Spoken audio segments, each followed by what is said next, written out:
Assalamualaikum warahmatullahi wabarakatuh. Kami di sini dari kelompok 3 akan menyajikan video melalui podcast, yaitu mengenai tentang bagaimana pentingnya perubahan dalam bisnis melalui generasi masa kini, terutama pada generasi Gen Z. Kenapa kami memilih topik seperti ini? Karena menurut kami pemimpin yang lahir yaitu dari apa yang membuat perubahan dengan inovasi yang baik dan membuat perubahan itu sendiri menjadi hal yang positif bagi kami. Terutama pada generasi Z untuk membuat perubahan dan inovasi bisnis. Kita juga akan melihat bagaimana pendidikan, manajemen terutama peran dosen menjadi aktor penting dalam membentuk peran dalam membangun kualitas para pemimpin masa depan. Manfaat yang bisa didapat yaitu kita bisa memahami karakter pemimpin di masa depan. 2. Mendapat insight tentang peran penting pendidikan manajemen. Yang ketiga, mengenali keterampilan dan mindset yang perlu dipelajari oleh mahasiswa profesional muda maupun pemimpin bisnis. Dan yang keempat, juga menjadi bekal untuk mengembangkan diri baik dalam konteks kepemimpinan, pembelajaran maupun karir di bidang manajemen. Segitu menjadi alasan kami dan beberapa manfaat yang kami dapat melalui dengan pembuatan podcast pada kami. Perkenalkan, kami dari kelompok 3 yaitu dengan beranggota. Perkenalkan, nama saya Gapridan dengan NIM 101-25086 dan berperan sebagai narasumber pertama. Perkenalkan, nama saya Olivia Budiyarti Utami dengan NIM 10-125087 sebagai narasumber kedua. Perkenalkan, nama saya Usman Ajari dengan NIM 101-25109. Saya berperan sebagai divisi produksi. Perkenalkan, nama saya Diana Pratama Dewi sebagai kelas dengan NIM 10-12-5079. Perkenalkan, nama saya Widya Sabitri dengan NIM 101-25120 dengan peran pembelian. Perkenalkan, nama saya Alia Fisa Hanun dengan NIM 101-25251 berperan sebagai ketua divisi keuangan. Perkenalkan, nama saya Rizky Fauzan Gumilar, NIM saya 10-12-5092. Saya sebagai wakil divisi keuangan. Perkenalkan, saya Alijika Ajana, NIM saya 101-25101 berperan sebagai divisi penjualan. Perkenalkan, nama saya Dini Nurpadila dengan nomor NIM 10-12-5090 dengan ketua divisi sumber daya manusia.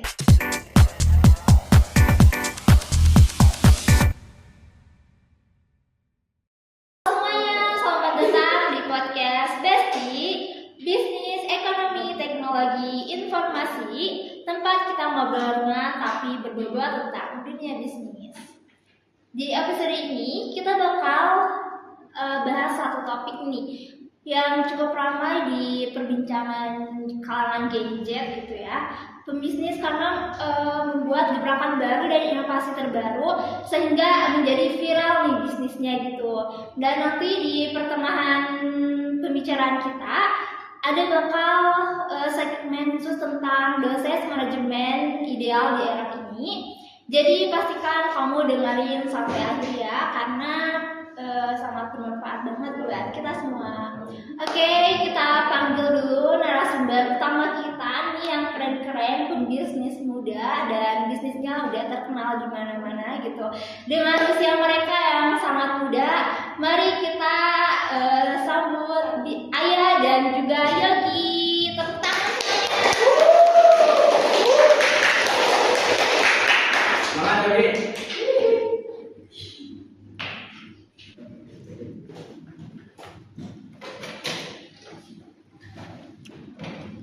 Oke semuanya, di sini kita udah bersama narasumbernya nih, ada Ayah dan juga Yogi. Boleh saya hai dulu ke kamera. Hai semuanya. Oke nih, karena kalian udah menyempatkan waktunya, aku sangat berterima kasih ya sama kalian berdua. Tapi aku mau ada banyak pertanyaan nih buat kalian berdua, jadi siap-siap aja sama jawabannya nih ya, Ayah dan Yogi. Ini mereka keren-keren loh. Nah, di sini ada satu pertanyaan yang sebagai pembuka pembicaraan kita bertiga di sini ya. Nah, kenapa sih kalian mau bikin bisnis ini, apalagi dengan umur kalian yang masih muda gitu? Kenapa kalian memilih dunia kuliner? Apa sih tipsnya gitu? Aduh, tips jauh banget ya sebenarnya. Jadi kayak sebelum dari itu mending kita lebih ke awal mula sih kenapa kita pengen bangun usaha tuh karena iseng-iseng doang sebenarnya ya nggak ya? Coba ya sini ya kasih tahu ya. Aduh, jadi gini ya, saya tuh pengen gitu bikin usaha kuliner dari dulu juga, tapi saya tuh bingung harus mulainya dari mana juga. Nah, apalagi kan di zaman sekarang itu kan banyak pesaing kuliner. Nah, dari situ saya mikir, bikin apa enggak ya? Nah, gak ada angin, gak ada hujan. Kayaknya jam 12, ya paling di bawah jam 12. Terus adalah si Ayah, yuk bikin bisnis yuk. Lah, bisnis apa? Bisnis kuliner gitu. Gue lagi BM katanya. Lah, apaan kata gue teh. Tapi dipikir-pikir, ayo deh, coba dulu kan. Saya juga kan pengen gitu bikin usaha kuliner. Nah, pas hari kapan kita mulai ngobrol tuh ya? Sabtuan. Sekalian kayak ya udahlah habis dari selesai kampus kita healing dulu kan ya gitu. Buat ngobrol tentang bisnis kuliner yang mau dibuat. Seru banget ya, ternyata dari hal sederhana dari BM Ayah gitu ya, dari bisnis terkenal viral di mana-mana gitu. Batagor ya? Iya, wah. Jadi Kalian harus mampir ya. Jadi kayak kalau misalnya diceritain sama Yogi emang bener sih bermulanya dari BM yang kayak malam-malam gitu ya. Kayak duh pengen makan nih. Kebetulan kan saya emang kalau malam suka begadang, apalagi kalau misalnya lagi nggak ada mata kuliah untuk besoknya gitu. Saya kayak bingung nih, aduh pengen makan ya apa ya. Terus ada tuh Batagor, tumben banget nih Batagor jam 11 malam masih buka gitu kan. Biasanya kan bakso tahu ya yang masih buka kan. Terus kayak saya mikir, aduh kok misalnya Batagor tuh kenapa ya di setiap daerah tuh dengan cara penyajiannya tuh dingin mulu gitu. Walaupun kadang nggak dingin, pengen si Batagornya doang gitu yang panas. Tapi kayak kacangnya kok dingin gitu. Emang kalau misalnya kacangnya dimakan pas lagi agak anget gitu, nggak ngerubah rasa ya? Apa kayak gimana ya? Gitu. Saya jadi kayak mikir gitu dirinya, nggak tahu ya jadi gimana dari BM itu. Sayangnya kayak saya mikir nih, apa dibikin usaha aja ya buat inovasi gitu. Akhirnya aku ngechat nih ke Yogi, yuk bikin usaha yuk. Dia kaget, apa lu gak ada angin gak ada hujan katanya kan.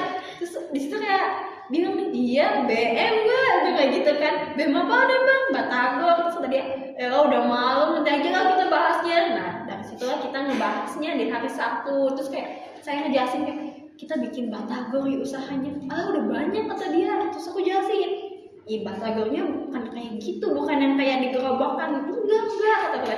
Terus aku bilang lagi, ya udah kita bikinnya kayak kedai kecil gitu. Cuman nanti si kedainya ini cara penyajiannya bukan hanya dari Batagornya yang beda.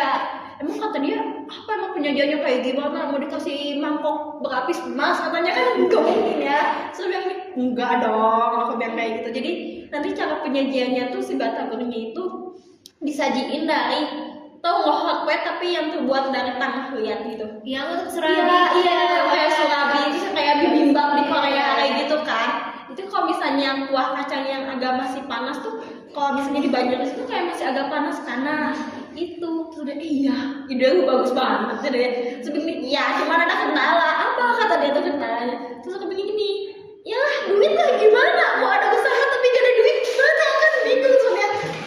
Ada tenaga sebenarnya kayak gitu sampai kayak gebrak meja gitu ya. Sampai mega tuh udah ayo guys kita nyari dulu nih ketua-ketua tim divisinya gitu yang emang sesuai dengan potensi mereka, sesuai dengan apa yang mereka punya gitu kan. Sudah bingung gue carinya di mana. Gampang itu, teman kita juga banyak, kebetulan banget nih teman kita tuh punya apa ya kayak kedai rumah kecil gitu yang emang lumayan jarang dipakai ya Yogi ya.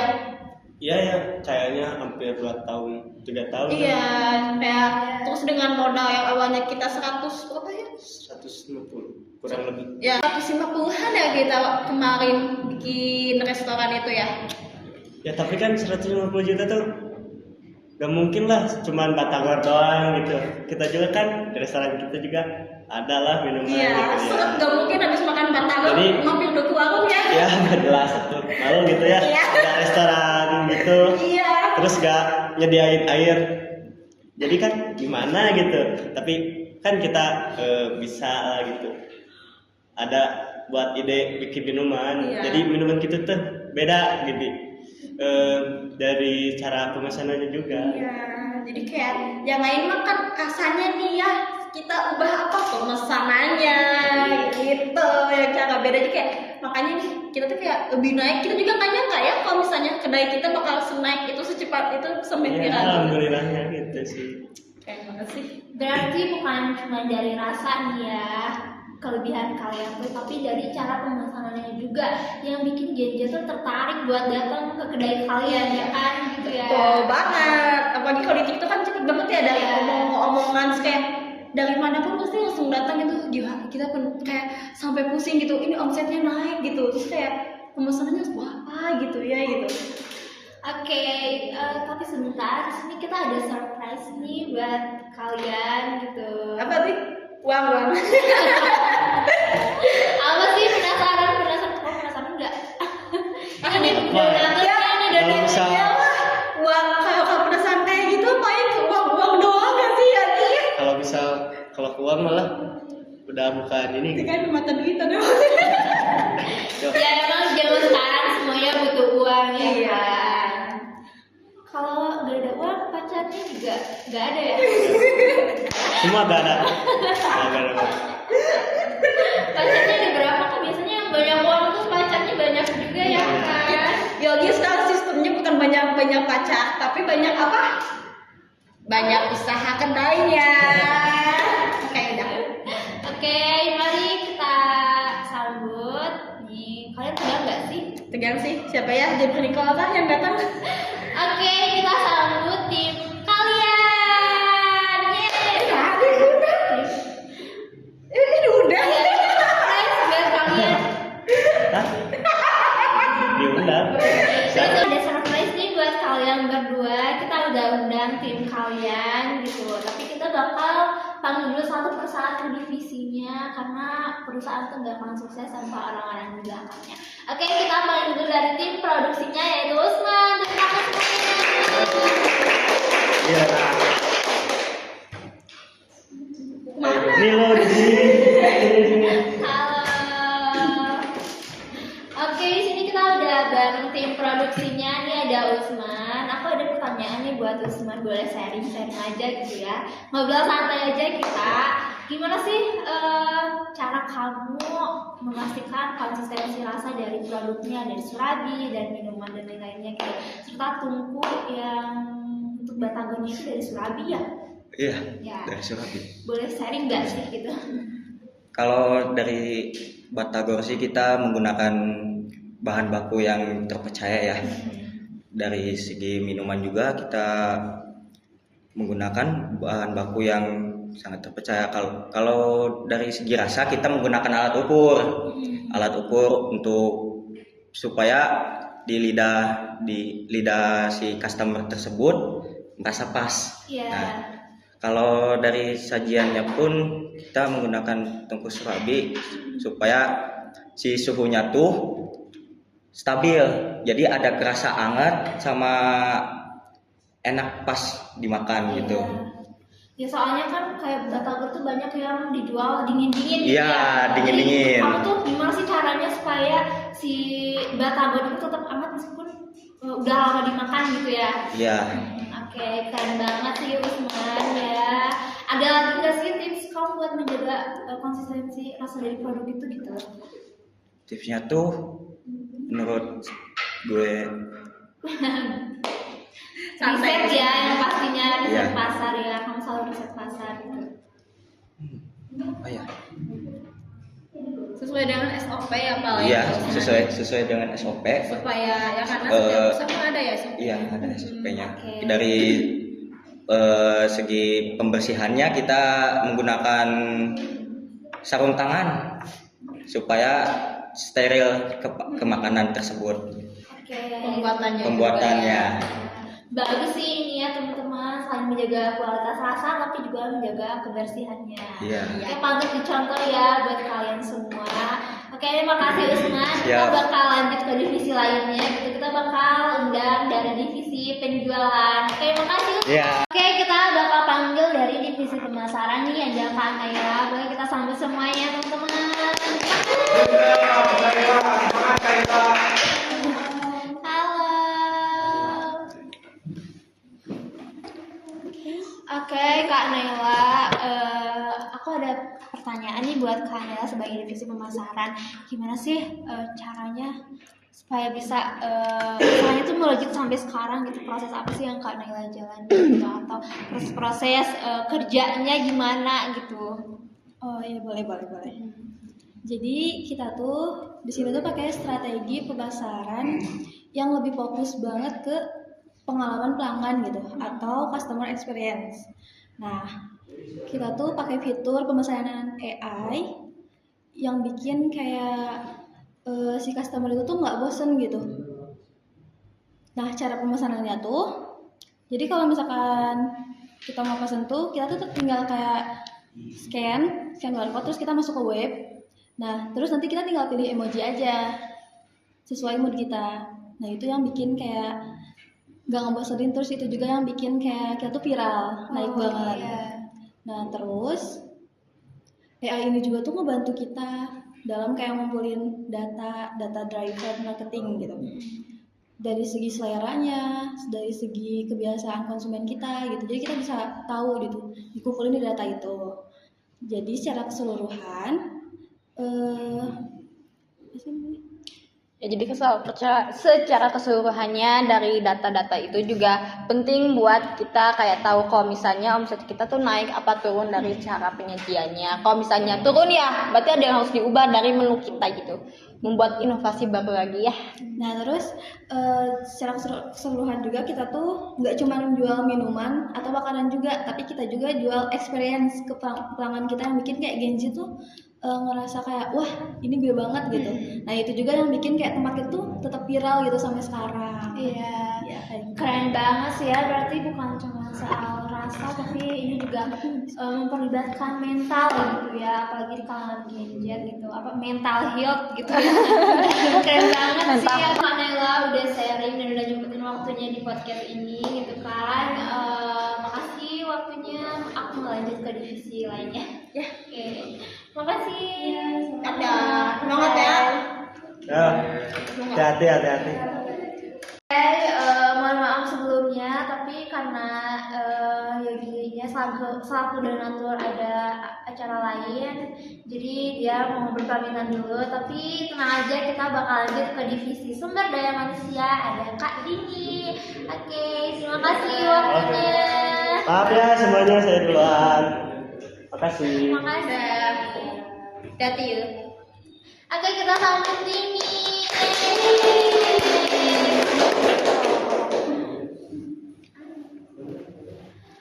Wah, keren banget nih ada Kak Dini dari Divisi Sumber Daya Manusia. Aku mau tanya nih, gimana sih cara kamu supaya menjaga konten apa sih kinerja karyawan itu dengan kesehatan mentalnya?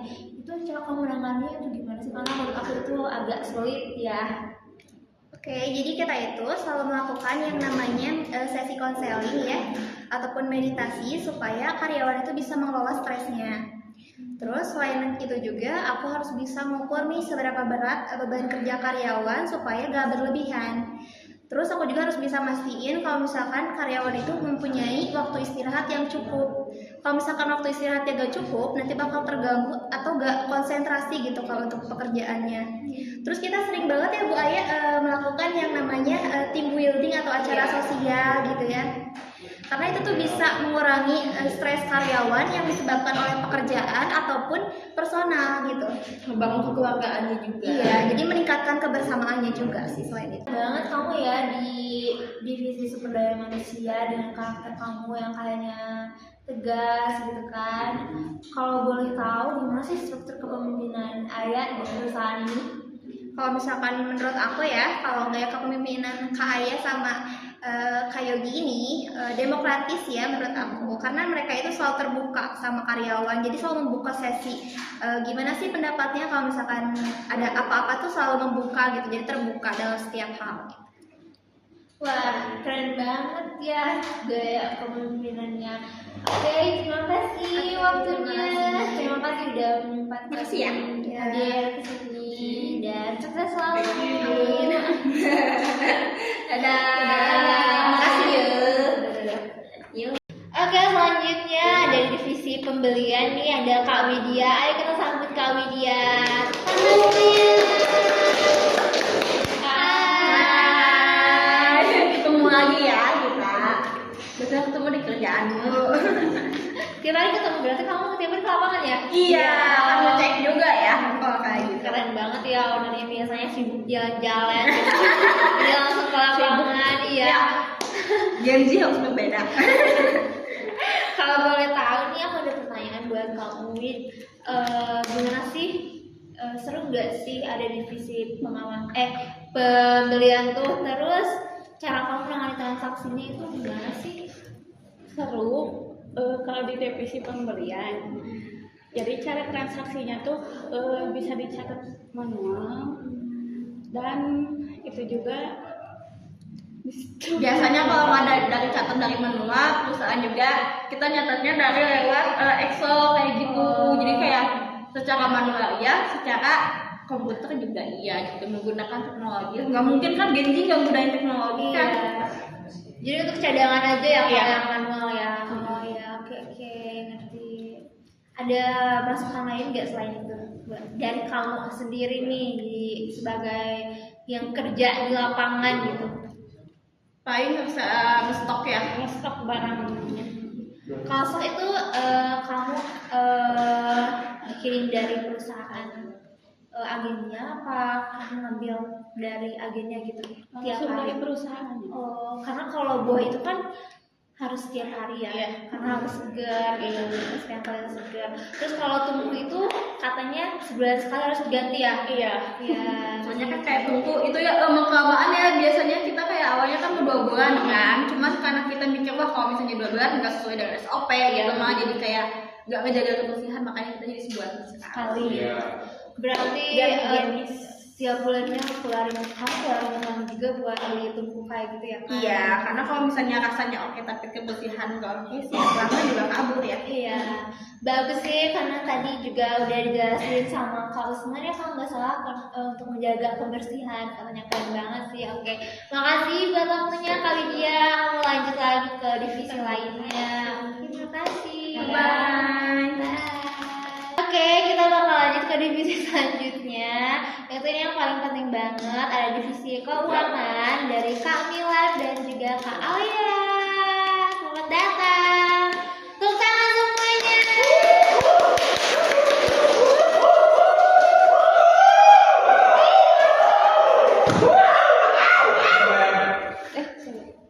Yang paling berisik ini ya.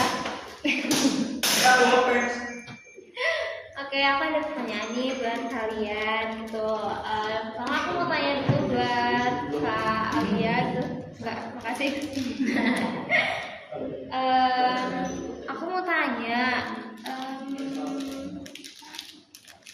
gimana sih sistem keuangan di bisnis kedai Flori itu kayak gimana sistemnya? Cara kamu mengaturnya tuh gimana? Kalau untuk modal awalnya tuh kita dikasih 150 juta sama Yogi.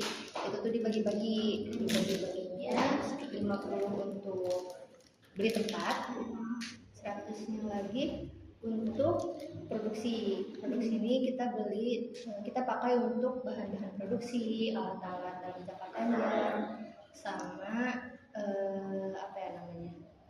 bayar gaji karyawan sih. Oh ya. Berarti kalau itu udah terstruktur sangat terstruktur dari awal buka sampai Dari awal sekarang. buka, iya. Oke, bagus sih. Dan untuk pertanyaan Kak Mila, gimana sih cara kamu ngatur efisiensi dari pengeluaran, dari pembelian produk-produk itu kamu gimana sih cara ngaturnya gitu? Kalau misalkan dari saya sendiri ya Kak, biaya operasional itu kita harus diatur secara irit ya. Misalkan kita mengaturnya dengan secara rapi, dari misalkan dari modal awal sampai pendapatan akhir. kan perusahaan kita juga kayak menggunakan teknologi AI. Iya. Nah, tapi teknologi AI juga itu cuman kita pakai buat membantu perusahaan kita aja. Jadi tidak lebih dari AI. Iya. Terus kita juga tidak membayar tidak membayar yang kita tidak perlukan. Dan untuk topping yang macam-macam itu kita mengatur nih stoknya. Kita atur stoknya supaya tidak ada yang menumpuk dan supaya tidak ada bahan yang terbuang. Kita juga sih mengatur bahan-bahan, terus jadi intinya sih semuanya diatur dengan cara efektif dari perusahaan kita supaya keuangan kita tidak jebol. Ya, bagus sih cara ngaturnya, apalagi kalian juga pasti kerjasamanya baik banget, komunikasinya juga pasti lancar ya. Makasih atas jawabannya, aku sangat puas banget nih karena dari awal sampai akhir tuh banyak banget ilmunya gitu. Aku jadi terinspirasi juga buat penonton lainnya gitu, semoga jadi terinspirasi gitu kan. Oke, aku mau lanjut ke divisi lainnya di akhir gitu. Oke, terima kasih waktunya. Makasih ya. Ya. Oke, tadi kita udah ngobrol-ngobrol bareng divisi yang lainnya gitu, seru banget. Banyak juga ilmu yang bisa kita dapat. Kita bakal lanjut ke divisi penjualan. Ada Kak Alia nih, boleh kita sambut dengan meriah Kak Alia.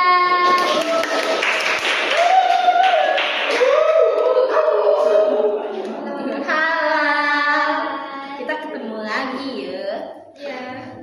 Aku ada pertanyaan nih buat kamu sebagai divisi penjualan. Gimana sih cara kamu mengatur atau strategi itu untuk agar struktur gitu dari penjualan kamu? Pasti itu kan lumayan agak sulit ya untuk bagian penjualan itu. Aku mau tahu nih dari fokus kamu. Oke, jadi perbandingan hasil dari penjualan aktual dan hasil dari penjualan aktual itu dibandingin supaya sesuai target apa enggaknya gitu. lalu menggunakan laporan untuk Itu udah pasti sih ya, kalau laporan itu harus ada tiap bulannya ya, karena dari awal bulan sampai akhir pemasukan tuh harus terstruktur banget kan dari penjualannya ya gitu sih. Ada lagi nggak? lalu menganalisis data sih supaya perusahaan juga bisa penjualannya untuk mengetahui tren penjualan.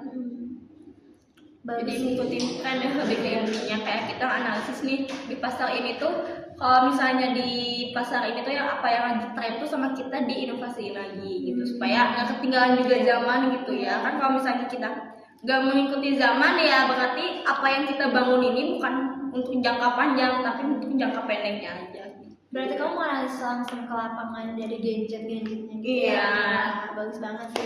Apa yang jadi trending, apa yang disukai, apa yang nggak disukai itu harus dianalisis karena kalau nggak kayak gitu berarti kita nggak menjual untuk mereka tapi untuk menjual diri kita sendiri. Menjual produknya. Iya, produknya diri kita sendiri. Seru banget sih ya kalau ke lapangan langsung itu, karena nggak mudah ya. Kalau ke lapangan itu kita harus menganalisis dari nol sampai kita tuh benar-benar yakin wah ternyata kayaknya cara ini nih yang kita pakai untuk perusahaan gitu. Keren banget sih kalian. Makasih atas waktunya.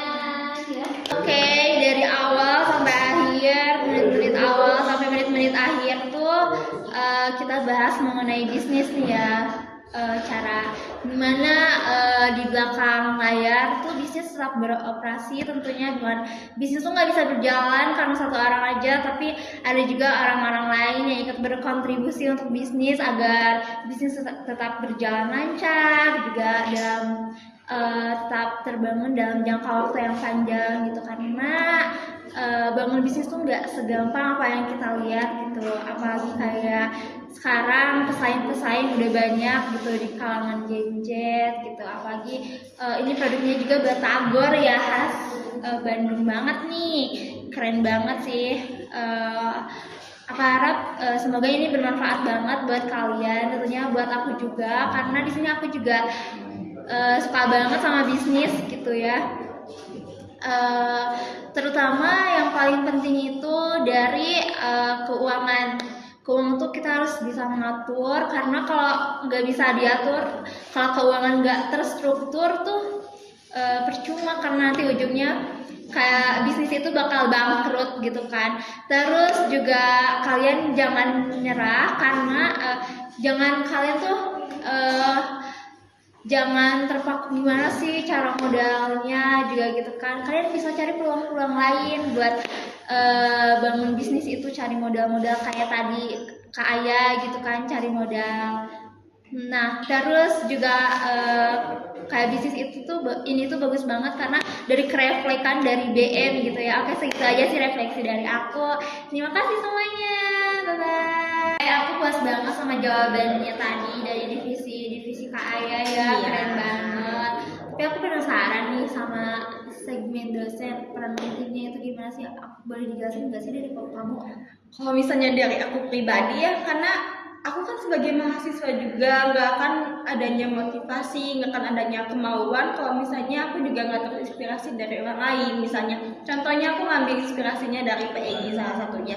Beliau itu bukan hanya untuk mengajarkan kita, membimbing kita hanya sekedar materi nih, tapi beliau tuh mengajarkan kita bagaimana cara kerjanya seorang pemimpin, seorang usaha itu untuk mendapatkan apa yang kita mau itu seperti apa gitu di lapangan. Jadi kayak ngebuat aku, oh jadi untuk dosen yang ideal di masa kini itu bukan hanya untuk mengajarkan seseorang sebagaimana materi tugas enggak gitu, tapi cara terjun kita ke lapangannya itu kayak gimana, itu sangat penting sih bagi mahasiswa. Kayak untuk apalagi untuk mahasiswa yang sekarang tuh butuh banget dosen yang kayak gitu.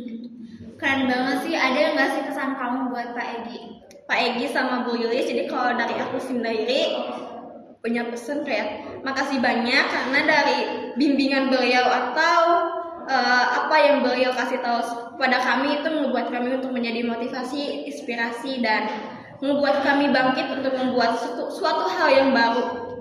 Gitu aja. Saya juga selaku mahasiswa dari Bapak dan Ibu berterima kasih karena pengantar manajemen ini jadi seru karena ajaran kalian. Terima kasih sudah menjadi dosen kami, sangat seru. Dan sekian dari kami. Assalamualaikum. Kebetulan Risma datangnya terlambat dan kebetulan juga ini sudah pulang karena ada urusan mendadak. Dan perkenalkan, nama saya Usman Najari. Di sini saya akan menggantikan peran host tersebut, dan kita langsung saja panggilkan Risma dari divisi pemasaran.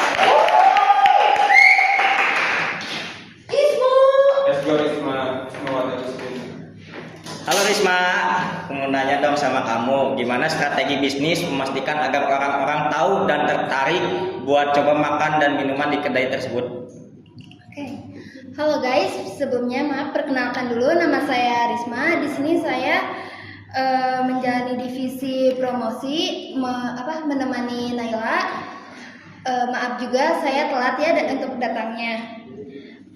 Untuk pertanyaan tadi, untuk mengatasi hal tersebut, strategi yang digunakan yaitu melakukan promosi aktif di media sosial, seperti contohnya kayak membuat konten-konten video pendek. Dan kita juga nggak hanya mempromosikan produk saja, tetapi mempromosikan fitur baru, fitur unik dari kedai kita. Contohnya seperti fitur AI yang cara pemesanannya sangat unik. Selain itu, tren pelanggan terutama Gen Z, tetapi tidak hanya Gen Z, kayak gen milenial juga tentunya banyak juga kan yang selalu penasaran dengan hal-hal yang unik.